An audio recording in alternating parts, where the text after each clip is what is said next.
Hi everyone, my name is Serena. Welcome back to my channel. In this video, I'm going to show you all of the books that I acquired this year so far. Most of them are ARCs because I do work at a bookstore and I'm currently finishing up a publicity internship.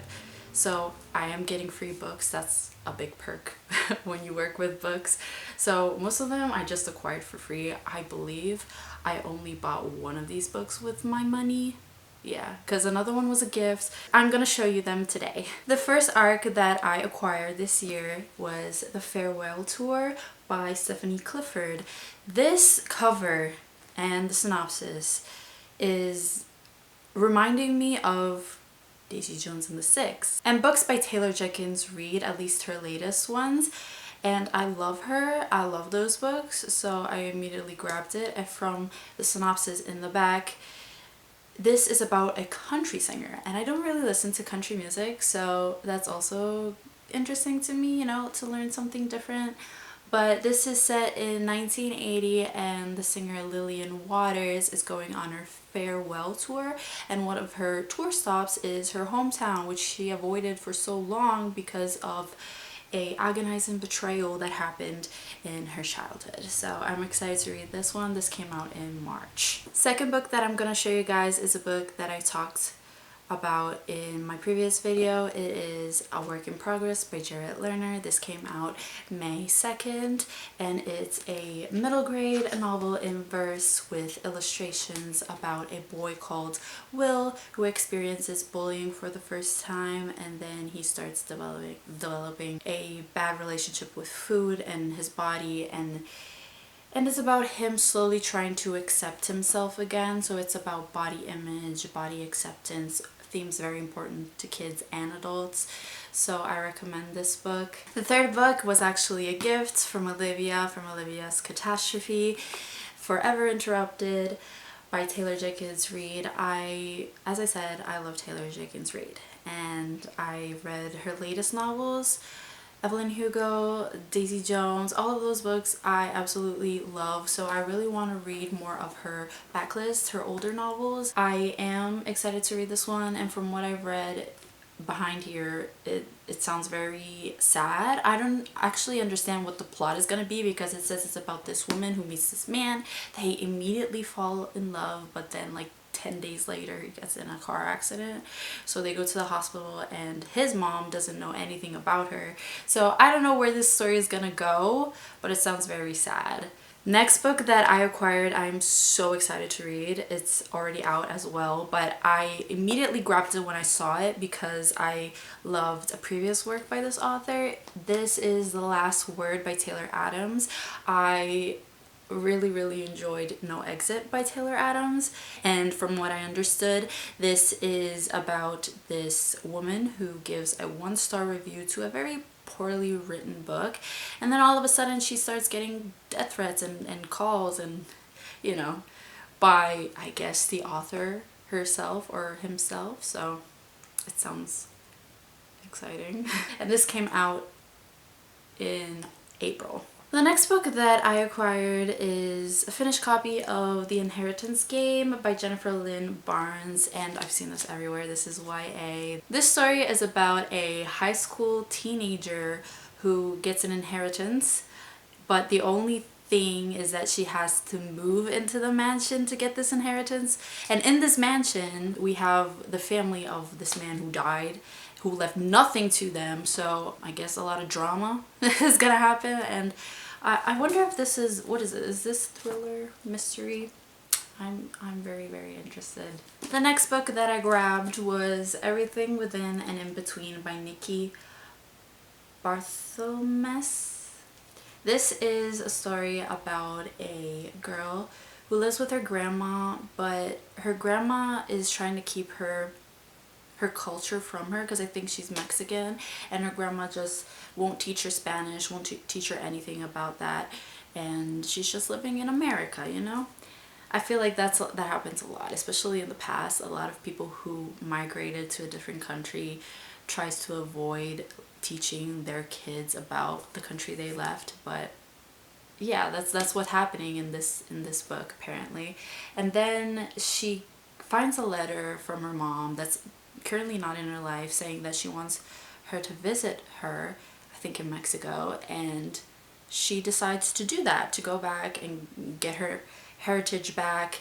And it sounds very interesting, to be honest, and that's why I grabbed it. Next book that I acquired is The Lobotomist's Wife by Samantha Green Woodruff. And I grabbed this book because a lot of people one week were looking for this book. I think it was like a book club pick, and it sounded very interesting. This is about a woman who marries this man who is a doctor, who is currently practicing a new treatment, the lobotomy, and she starts growing suspicious because he starts operating patients recklessly with horrific results. So this sounds very infuriating, to be honest, and I like it. I like when I feel something when I read books. Another book that I acquired is Mother Country by Jacinda Townsend, and this sounded interesting. First of all, it's set in Morocco. A part of it at least is set in Morocco, so that sounded very interesting to me. It's about this woman who goes to Morocco and adopts a girl, but she then finds out that the mom of this girl is still alive. She has been trafficked, so I wonder what's gonna happen there. I haven't read more, but that's enough for me to get like interested in the story. The next book that I picked up is All My Rage by Sabaa Tahir, and I picked it up mostly because I've heard of Sabaa Tahir. I have not read her other books, but I don't know, I felt like picking it up. And I don't really know what this is about, but it is a coming of age, I guess, YA story. And yeah, it's about this young girl whose life is shaken by another tragedy, and they come to the United States and open a motel for a new start. They're from Pakistan. The next book that I acquired is The Daughters of Madurai by Rajashree Variya, and this came out in February. I thought this was interesting because it's set in Madurai, 1992, and it's about this woman who is told she is useless if she couldn't have kids, especially if she only had daughters. So she was allowed to keep her first daughter, and every other daughter she gave birth to was taken away and murdered. And there is another timeline set in 2019 where this other girl, Nyla, is keeping a secret from her parents. We're gonna figure out what this secret is, and this just sounded very interesting. The cover is really cute. The next book that I got is a sequel of a book that I read this year, Firekeeper's Daughter. This is Warrior Girl Unearthed by Angeline Boulley. This came out recently. I think it came out either at the end of April or beginning of May. I do not like that this arc doesn't have a spine at all, but yeah, I have nothing to say about this because it's a sequel. But I just grabbed it because I had just finished the first book and I wanted to continue on with it. Next book that I picked up is Queen of Exiles by Vanessa Riley. A previous book by this author was on like my most anticipated books of, was it 2020 or 2021? Probably 2021.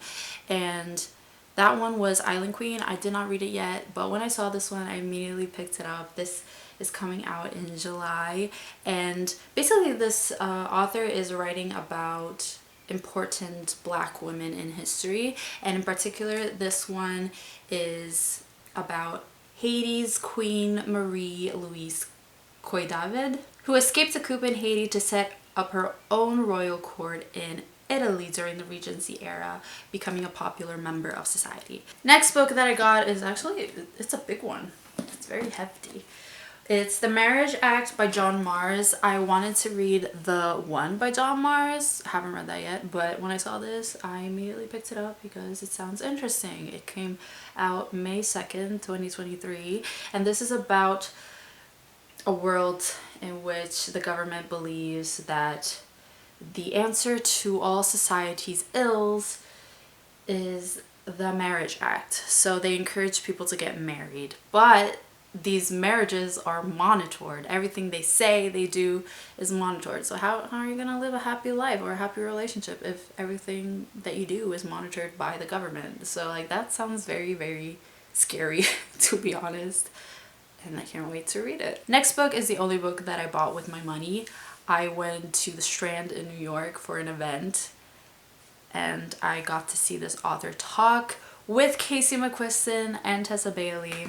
It is The Fiancé Farce by Alexandria Bellafleur. This is obviously a lesbian story, as you can tell by the cover. So it's about this girl called Tansy who is tired of her family always asking her, oh, when are you gonna get a girlfriend, a boyfriend, when are you gonna get married, whatever.